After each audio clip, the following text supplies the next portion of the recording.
Coming back to the old family hotel after years, a young woman finds herself trapped with a ghost from her past and an old cellular telephone as the only way to unveil a terrible truth.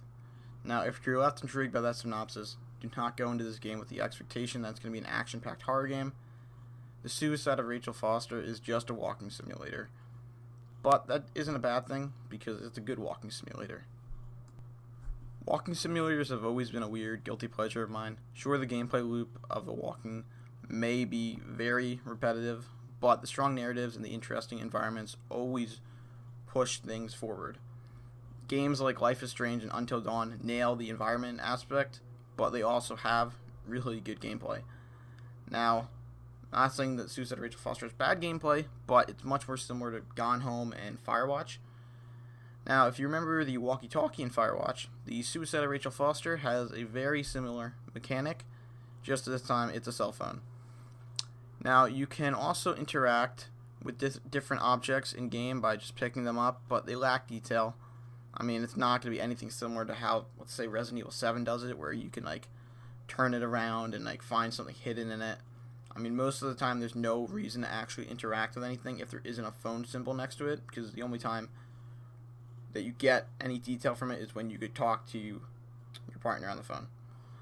Now, there are a few tools that you get throughout your playthrough, including the phone, of course, a map, crank flashlight, and a few other, but I don't want to spoil them, so you'll have to find out by playing. The game starts off with protagonist Nicole flipping through the pages of an old letter from her deceased mother. This letter gives backstory as to why Nicole is going back to the old family hotel and how Rachel Foster is connected to her. A major snowstorm ends up trapping her inside the hotel, causing you to be stuck there. You receive a phone call from Irving, who says he is a FEMA agent. Even though you are alone in this giant hotel, you have Irving to keep you company over the phone. As your time in the hotel gets longer, things start to get creepier. I won't go into detail here due to spoilers, but the game never turns into a horror game. However, things do obviously get a little bit creepy, and it reminds me of how it was exploring the house in Gone Home, if you've ever played that. I mean, you might get anxious at times when you're going through, because you hear soundtrack start picking up, you'll start hearing bangs and stuff, but don't expect Jack Baker to start chasing you around the hotel.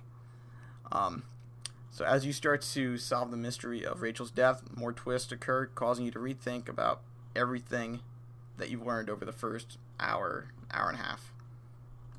Now, the initial art style definitely takes some inspiration from Firewatch, but unfortunately, that's only the initial art style. The Suicide of Rachel Foster uses a hideous depth of field blurring setting that cannot be turned off. It's essentially causing stuff to blur in the background while making what stays close to you stay clear. I mean, the only game that I could think of that does something similar to this was Grounded, and that was just stuff that was far off in the background because they wanted to give the effect that you were tiny.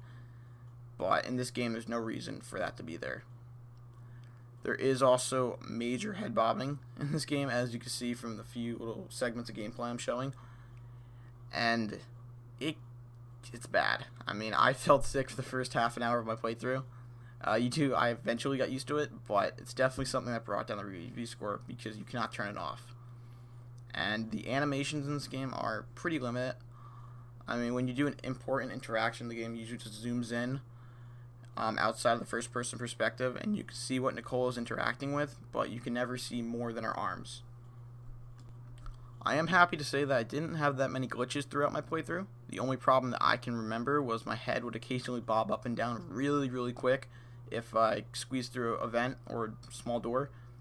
But this didn't happen every time. It happened maybe 2 out of 5 times, and you don't really do that much squeezing, so you're fine.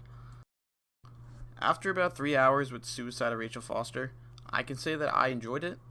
Obviously, keep in mind that I'm someone who actually enjoys playing walking simulators every once in a while, but this is definitely one of the better ones that I've played. Of course, it has its flaws, but the positives of the narrative outshine that. If you're someone who has enjoyed playing walking simulators in the past, then I would recommend paying the $19.99. If you haven't played one before, or you never really enjoyed them that much, maybe just write this down on your list and wait for it to go on sale. My final score, I would give it an 8 out of 10. I really enjoyed it.